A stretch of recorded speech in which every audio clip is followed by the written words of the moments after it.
Chicago is the setting for our next story.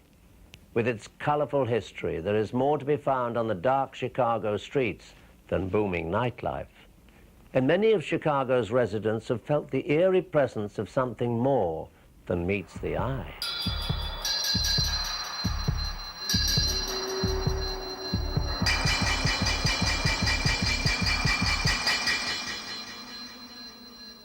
Today we're going to take a look at a different side of Chicago, its sordid history, that which is filled with cemeteries, murders, and ghosts.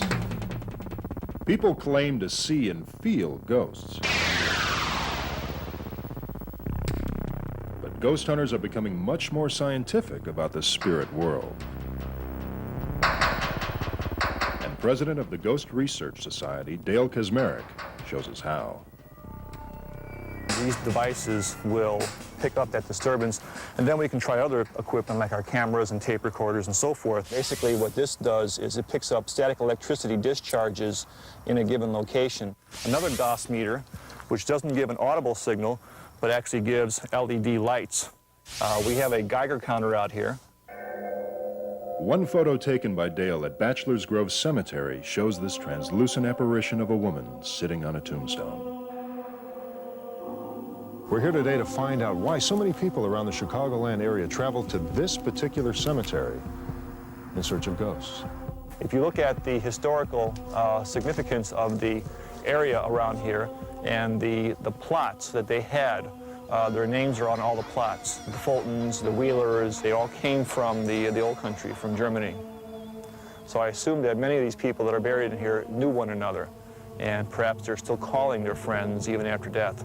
There have been reports within the cemetery, down this main trail, as you walk into the cemetery, what appears to be a woman, sometimes dressed in a white gown or a wedding gown or a bridal gown of some kind, holding a baby in her arms. We know that through historical records, it belongs to D.W. Rogers.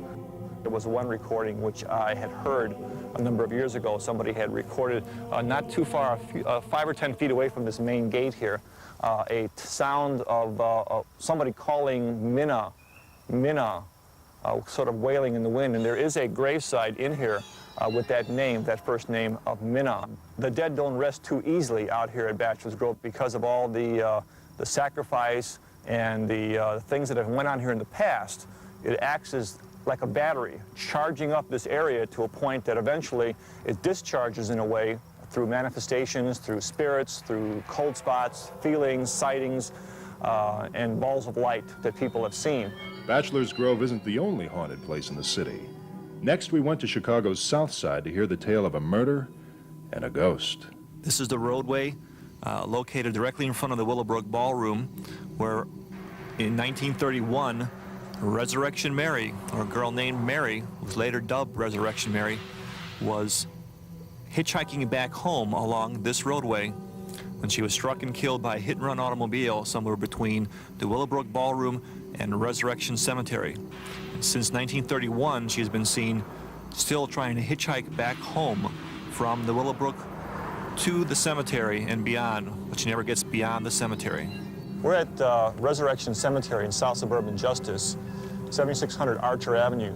We're coming up to the main gates of the cemetery. We're in August of 1976. A man traveling by the cemetery saw what appeared to be a girl locked in the cemetery after hours.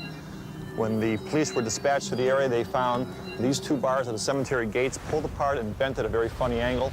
And pressed in the bars were the impressions of fingerprints, skin texture, and scorch marks. No one was able to give an explanation how those marks were made on the bars. Then we visited the Mount Carmel Cemetery to see the evidence of yet another haunting. We're coming up to a very interesting grave here in this cemetery. It's called Julia Bacola Petta. Julia died in 1921 at the age of 29 of complications from childbirth, and she was buried here with her stillborn infant in this grave here at Mount Carmel Cemetery. Soon after this, her mother, Philomena Bacola, began to have a series of unexplained dreams when Julia began pleading and begging with her mother to dig up and exhume the grave. This went on for many years as the frantic mother tried to get permission from the local parish, the cemetery, and other police authorities to exhume the grave. They found Julia lying as fresh as the day she was buried, apparently no decomposition of the body whatsoever. There are two porcelain photographs on the monument now. The top one shows Julia on her wedding day holding a bouquet of roses. The bottom picture on the base of the monument shows Julia as she was found 6 years later after being dug up in a perfect state of preservation. There isn't a reason why Julia had no signs of decomposition after 6 years. To this day, a white ghostly figure is seen roaming near her grave. Now we go to a restaurant in downtown Chicago where the Ghost Research Society found unmistakable photographic evidence of ghosts. The first photograph shows absolutely nothing at all. The bottom photograph, taken a few seconds later after the film was wound and recocked, shows some strange light formation to the left of the bust. What appears in this photograph, if you look to the extreme left, near that table, it appears to be a semi-transparent figure of a monk-like individual, apparently cowled in a monk's habit. You can see the semi-transparent image above the table, and directly below the table, underneath the tablecloth, you can see what appears to be semi-transparent feet and legs. This videotape was recorded by the Ghost Research Society at the stakeout of the restaurant. Listen closely.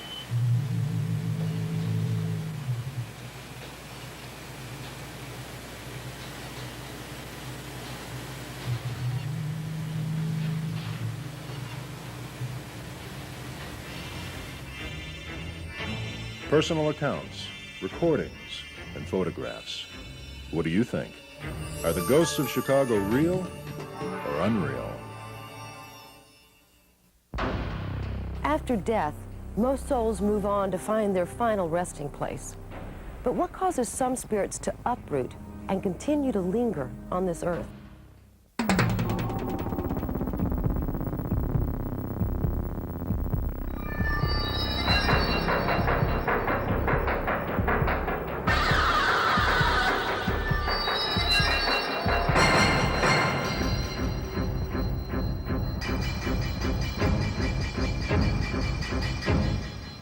Let's say you think you might have some ghostly spirits living at your home with you.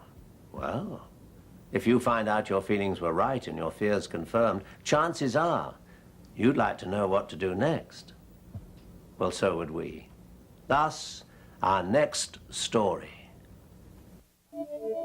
Famous haunts have long been a fascination for the ghost hunter. The Queen Mary, the Tower of London, Abraham Lincoln in the White House, and in recent years, the Amityville Horror. After death, most souls move on to find their final resting place. But what causes some spirits to uproot and continue to linger on this earth? I think that there are a lot of spirits that hover around us and hover around the earth. A lot of them are lost, they're earthbound. They can't figure out how to go ahead and go on in their existence. Last year, a team of psychic investigators were called to a Los Angeles home, reported to be experiencing some rather strange phenomenon. The residents believed they were not alone. Was something lingering within these walls? They can appear any way that they want to. They can appear as the last did in their physical life, or they can appear as a cloud. It's up to the spirit, individual. We tell them who is there and why they're there. There's been a murder in this building somewhere. Someone was murdered here, a woman was murdered here. Did you guys check out that front bathroom? I picked up a heart attack in there and I couldn't breathe. This place, this is an interesting place. The thought form that it was created here is of angry fights, arguments, and etc. And it will affect you. It will affect anybody who's in this room. There is a female spirit. There's a sense of a female being here. And you can see them standing there, or if you're watching TV and you see the movement out of your eye. You turn, and it isn't there, but it is. While some spirits remain locked in their tragedies, there are others who linger on for protection. I keep picking up a older man, bald-headed, and he has gray around his head. I feel he's lived here for a while, quite a while. The investigator describes an entity that she believes is the grandfather of one of the residents. He's with the piece of furniture, and I feel myself that he is an overlooking his granddaughter at this time. The occupants have since moved out, but is it possible the spirits followed him? Well, each investigator has their own unique method of finding out. What I look for basically is electricity. Then I know I've got something of a spiritual type of energy force. I use clairsentience, clairaudio.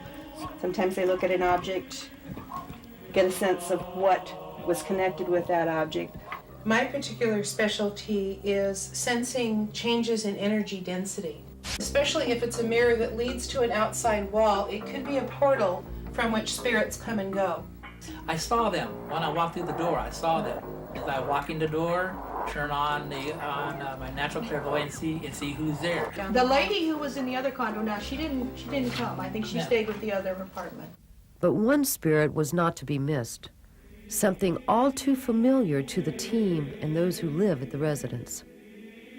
Did you guys pick up on the grandfather this time? Yeah. Yeah, Judy saw him in the little girl's room. Well, your grandfather, he likes the desk. If these spirit entities are all around us, could there be a way to communicate with them? This is one of the pieces of equipment that we usually use to record spirit voices on. At this time, we'd like to ask members of our group to ask a question and to pause about 30 seconds between questions. Each member of the group directed a question to a spirit. We heard no immediate response, but when playing the tape back, we came across something that was literally out of this world. I want to ask the grandfather if he wants to have the desk moved out of the bedroom because he wants to see here in the living room and be around other people. If that's true, to say yes and rap twice.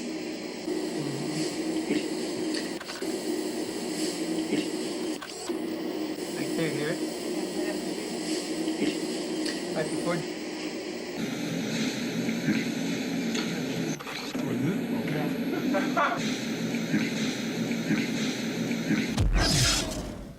Just because we don't see anything doesn't always mean there's nothing there. The bond between life and death raises new questions. Who are these spirits? And in which realm do they really exist? Sold at most toy stores, the Ouija board might look like a harmless game. But some believe it can have serious implications. Those who have used it as a channel to contact spirits believe in its abilities. But many claim there is danger in allowing spirits with evil intentions to enter. While answers to your questions can be a simple yes or no, there are times when names and dates are spelled out. Maybe it's mind over matter. Maybe it's not. I'd like to say I don't believe in ghosts. I'd like to, but I really can't.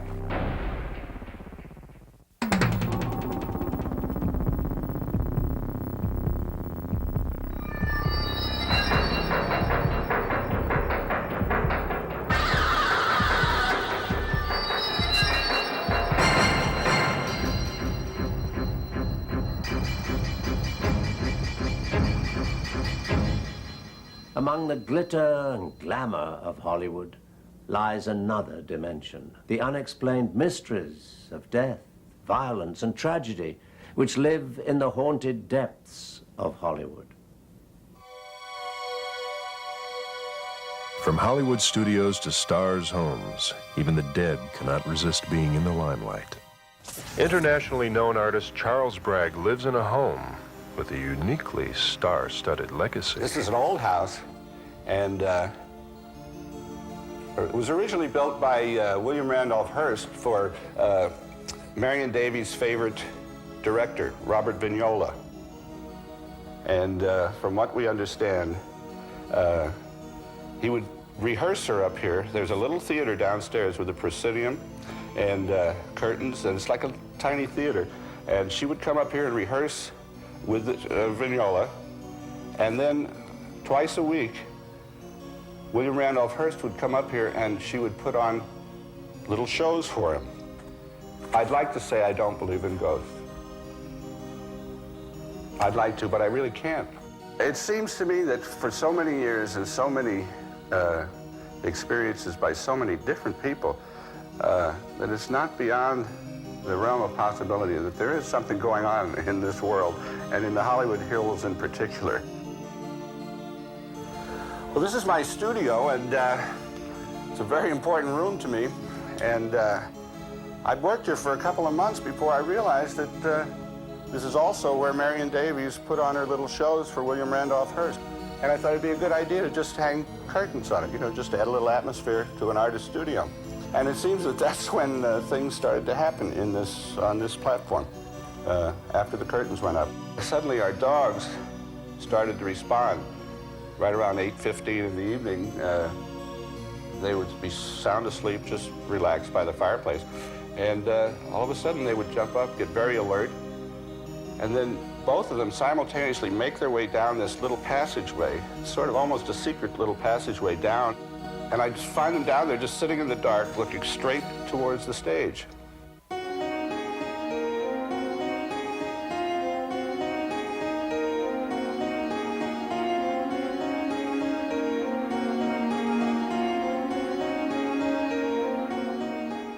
After watching the dogs behave the way they were, I didn't think too much of it, but naturally, the second or third time, I started thinking about it. So the next morning I would come down and check to see if everything's in the right place, things are in order, and the strangest thing, the curtains were down, as if they'd almost been drawn at the end of a performance. They weren't completely together, but it was almost as if the performance were over for that time. And so I've put them back up and tried to paint and forget about it, but I can't.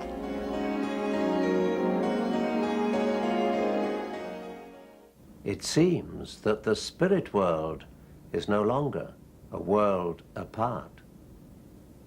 I'm Patrick McNee, and that's our show. Thanks for joining me on Ghost Stories.